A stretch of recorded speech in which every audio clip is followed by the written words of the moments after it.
नमस्कार, मैं हूं आपके साथ शिखा चौहान और आप देख रहे हैं इस वक्त पीआरबी। नए चुनाव आयोग की नियुक्ति को लेकर चल रहा बवाल अब थमने का नाम नहीं ले रहा है। पीएम मोदी के कार्यालय में शाह, मोदी और राहुल गांधी संग मीटिंग। शाह और मोदी की राहुल गांधी संग मीटिंग और राहुल गांधी ने दिखाए सख्त तेवर। जहां एक तरफ राहुल गांधी सुप्रीम कोर्ट के आने वाले फैसले की मांग पर अड़े हुए हैं, वहीं दूसरी ओर मोदी सरकार अपनी मनमानी करने से पीछे नहीं हट रही है। क्या है पूरा मामला, आइए जानते हैं विस्तार से। देखिए, आज 18 फरवरी को सीईसी यानी कि chief election commissioner Rajiv Kumar की रिटायरमेंट होनी है और चुनाव आयोग के लिए नए इलेक्शन कमिश्नर की नियुक्ति भी की जानी थी, जिस नियुक्ति के लिए जो है एक 3 सदस्यीय समिति बिठाई गई, या यूं कहिए कि 3 सदस्यीय कमेटी बिठाएगी, जिसके सदस्य के रूप में प्रधानमंत्री यानी कि पीएम मोदी और एक कैबिनेट मंत्री यानी कि अमित शाह और लीडर ऑफ अपोजिशन मतलब राहुल गांधी थे। और इनका जो है होना भी जरूरी था, क्योंकि ये 3 सदस्य जो कमेटी है, इसमें कैबिनेट के एक मंत्री और प्रधानमंत्री और लीडर ऑफ अपोजिशन का होना अनिवार्य था। तो राहुल गांधी, प्रधानमंत्री मोदी और अमित शाह इस समिति में थे और उनके दरमियान जो है एक मीटिंग हुई। अब इस मीटिंग में सबसे जो है विचार विमर्श करके किसी एक शख्स को नए इलेक्शन कमिश्नर के तौर पर चुना जाना था। लेकिन इस मीटिंग में हुआ क्या, राहुल गांधी ने सत्ता पक्ष के सामने अपना एक जो है पॉइंट रखा कि जब तक कोर्ट का फैसला ना आ जाए, आप किसी भी जो मीटिंग को जो है पोस्टपोन कर दीजिए या आप इस बैठक को जो है एक दिन के लिए स्थगित कर दीजिए, क्योंकि आज तारीख 18 है और कल यानी कि 19 फरवरी को कोर्ट इस मुद्दे पर सुनवाई करेगी। हो सकता है कोर्ट जो है फुल एंड फाइनल इस पे डिसीजन भी ले ले। देखिए, अब राहुल गांधी कोर्ट के कौन से फैसले की बात कर रहे हैं, आपको एक बार वो मैं समझाती हूं। देखिए, 2023 में सुप्रीम कोर्ट ने एक आदेश दिया था कि जब किसी भी चुनाव आयोग की नियुक्ति होगी तो उस समिति के अंदर सीजीआई यानी कि चीफ जस्टिस ऑफ इंडिया का होना और लीडर ऑफ अपोजिशन का होना अनिवार्य होगा।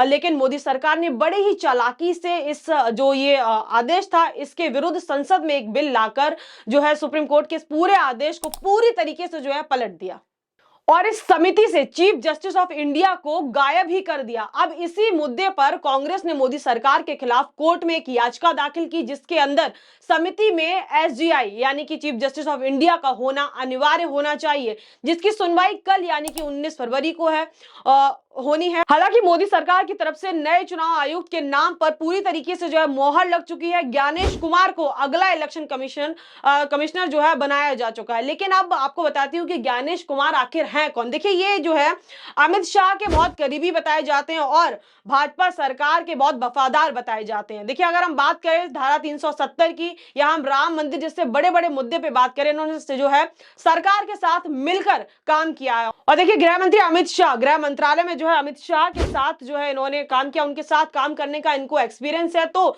ये बातें अब जो ये खबरें सामने आ रही है कि भाजपा कहीं ना कहीं पहले से ही सोच चुकी थी, और ये राहुल गांधी ने भी कहा था, उनका जो एक स्टेटमेंट आया, उन्होंने कहा कि उन्हें पहले से ही पता था कि जो सरकार है, जो बीजेपी है, उनके 2 बड़े लीडर बैठे हैं, उसमें अगर राहुल गांधी जाएंगे तो उनकी बात का कोई महत्व नहीं दिया जाएगा, ना उनको कोई महत्व दिया जाएगा। और ठीक वैसा ही हुआ। उन्होंने जो है सरकार से आग्रह किया, जो सरकार ने सुनवाई जो है उसको नजरअंदाज करते नए इलेक्शन कमिश्नर की जो है नियुक्ति कर दी है। तो राहुल गांधी ने ये बात पहले से ही बोली थी, और जो बात सरकार ने, जो राहुल गांधी ने बोला, सरकार ने कहीं ना कहीं उन पर, उस बात पर भी जो है मोहर लगाने का काम किया। और ये आप खबरें आ रही है कि जो ज्ञानेश कुमार है, इनको कहीं ना कहीं बीजेपी ने पहले से ही सोच समझ रखा था कि इनकी नियुक्ति करानी है और इनका नाम पहले से इसमें, क्योंकि ये जो है भाजपा के बहुत करीबी बताया। आप देखिए, अब एक बार ज्ञानेश कुमार की जो है प्रोफाइल पर जाते हैं, इनका करियर देखते हैं। देखिए, 1988 बैच के आईएएस केरल से और केरल SC/ST डेवलपमेंट कॉर्पोरेशन के मैनेजिंग डायरेक्टर रहे हैं।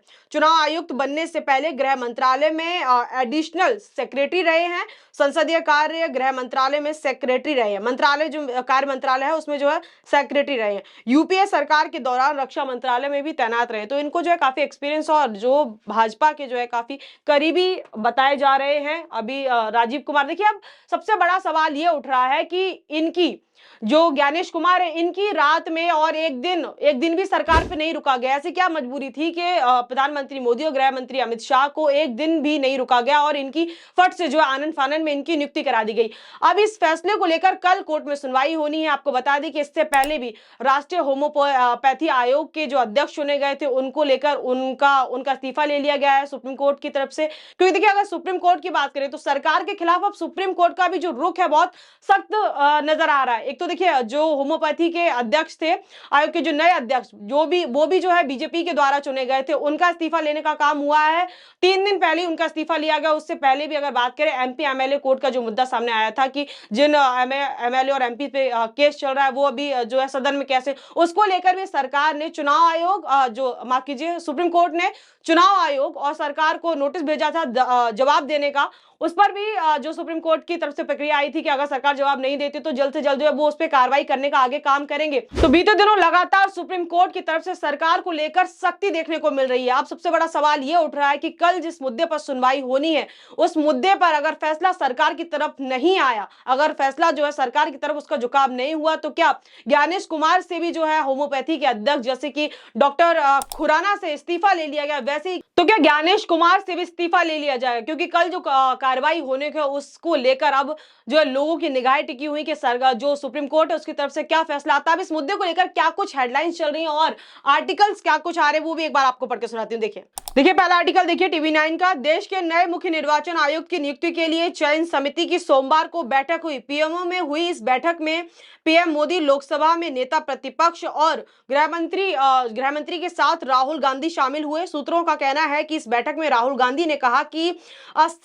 सीईसी की नियुक्ति के मामले में सुप्रीम कोर्ट लगातार सुनवाई कर रहा है। ऐसे में नई नियुक्ति के फैसले को कुछ दिनों के लिए टाल देना चाहिए। इसमें ईगो रखने जैसी कोई बात नहीं है, ये लोकतंत्र और गणतंत्र का तकाजा है। सूत्रों का कहना है कि आज की बैठक स्थगित करने के लिए राहुल गांधी का सुझाव को नहीं माना गया। उधर बैठक के बाद कांग्रेस ने प्रेस कॉन्फ्रेंस की। आइए जानते हैं पार्टी की ओर से क्या कुछ कहा गया। देखिए ये तो टीवी9 और जैसा कि राहुल गांधी ने पहले ही कहा था कि उनकी बातों को जो है तवज्जो नहीं दिया जाएगा, सेम वैसा ही हुआ। और देखिए आर्टिकल क्या कुछ हेडलाइंस है, आप एक बार वो देखिए। कुछ दिनों के लिए टाली जाए नए सीईसी की नियुक्ति, पीएम के साथ बैठक में बोले राहुल गांधी। आगे देखिए सरकार ने सीईसी चयन प्रक्रिया से सीजीआई को निकाल दिया। दूसरी हेडलाइन, नए सीईसी की नियुक्ति से सहमत नहीं राहुल गांधी, पीएम मोदी शाह के सामने दिया कारण। दूसरा देखिए सीईसी की नियुक्ति पर राहुल गांधी को आखिर आपत्ति क्या है, विपक्ष क्यों उठा रहा है सवाल। कल सुप्रीम कोर्ट में जो है इसकी सुनवाई है। तो ये तो थे वो तमाम हेडलाइंस और आर्टिकल्स इस मुद्दे को लेकर। अब देखना दिलचस्प होगा कि कल सुनवाई में कोर्ट की तरफ से क्या कुछ नए फैसले आते हैं, क्या कुछ जो है फैसले लिए जाते हैं, वो देखना काफी दिलचस्प होगा। लेकिन आपकी क्या राय है इस पूरे मुद्दे पर, हमें कमेंट सेक्शन में बताना ना भूले। आखिर ऐसी क्या मजबूरी रही होगी जो है पीएम मोदी की और गृहमंत्री अमित शाह की कि एक दिन का जो है उनसे इंतजार नहीं हुआ और आनंद फानन में जो है नए इलेक्शन कमिश्नर का जो है उन्होंने चयन कर दिया, नाम दे दिया। तो इस मुद्दे में बस इतना ही। ऐसी तमाम खबरों के लिए जुड़े हमारे साथ और देखते रहिए पीआरबी। तब तक के लिए मुझे इजाजत, बहुत बहुत धन्यवाद।